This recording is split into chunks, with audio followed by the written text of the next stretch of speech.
Ackworth, you lazy slug. Hey, we don't say things like that to our friends. Let me know if you want to gamble on that. Escort to the solitary wing. Don't be mean to people.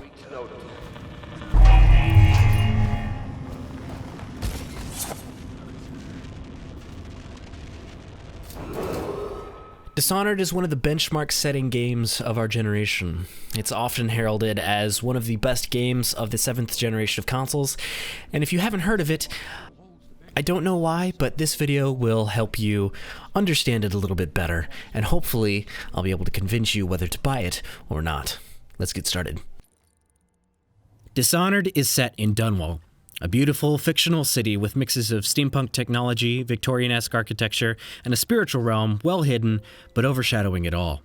The story sets off with the player character Corvo Attano, the Royal Protector, coming back from a mission just in time to witness the murder of the Empress and the kidnapping of her daughter Emily.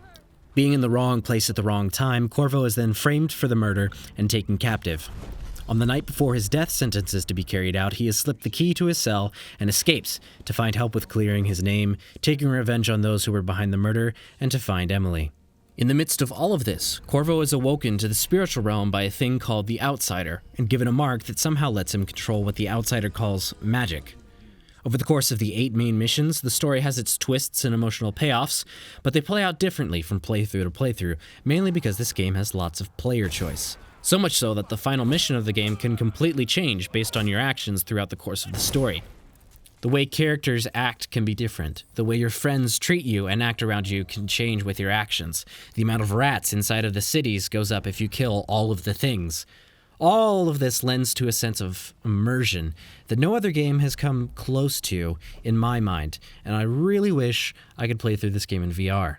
No other game has come this close to totally enveloping me in a game world, and I play a lot of VR, and by extension, I want to play this game in VR, please. This game's bread and butter is stealth. This game's bread and butter is combat. Both of these statements are true, and this is one of the many things that makes Dishonored stand out to me. You can build your power throughout the game by finding bone charms, which offer modifiers to your abilities, such as increased walking speed, taking more health from potions, and many, many others. All of which can offer advantages to stealth or to combat, and it's up to you which way you choose to apply those. Powers like teleportation, time manipulation, seeing things through walls, possessing creatures all lend to a sense of stealth and the power over time and movement so that people can't see you and so you can get through a level stealthily. Also, powers like turning enemies to ash whenever they die, or creating a rat swarm that devours your enemies, and other such powers lend to a sense of powerfulness on the combat side. And both of these are equally valuable and equally adequate at completing the game. I tended towards stealth in all of the playthroughs that I went through. Even on my high chaos run, I tended towards stealth and only got into combat whenever I absolutely had to. I kind of took it a little bit less seriously on high chaos and a lot more seriously on stealth, but your mileage may vary. But as you grow in your ability to choose stealth or combat, your powers inside of the game also grow, and you find new and interesting ways to complete missions, and going back to them and completing them with more powerful abilities, like upgrading your blink to get to a spot you couldn't get to before. One more thing about gameplay, and this also relates to story in a way, is that the entire game takes place in first person. No part of this game ever takes place in third person, except for one point, and that's an end credit scene, so I don't count that. But it's interesting to see the little hints of development that the studio played with Half-Life transferring over into this game, and it's a net positive. I really enjoy being immersed completely in the character, and it really lends to the gameplay and to the story. Seems I have the wrong one. Quickly to cover graphics and audio, this game runs on Unreal Engine 3, and as most of you know, whenever it first came out, it was a total mess on PC because it was a console engine, and eventually it got a lot better. This is one of the games that's a lot better.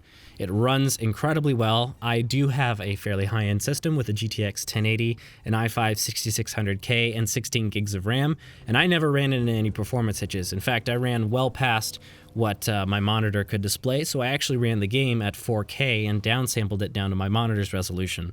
And the game looked gorgeous. The art style in this game holds up to this day. Even though it's running in an engine that is technologically inferior to everything that comes out nowadays, I still feel like this is one of the best looking games that has ever been made, mainly because of the adoption and full fulfillment of this art style. It is absolutely gorgeous everywhere you look. Sunsets are gorgeous.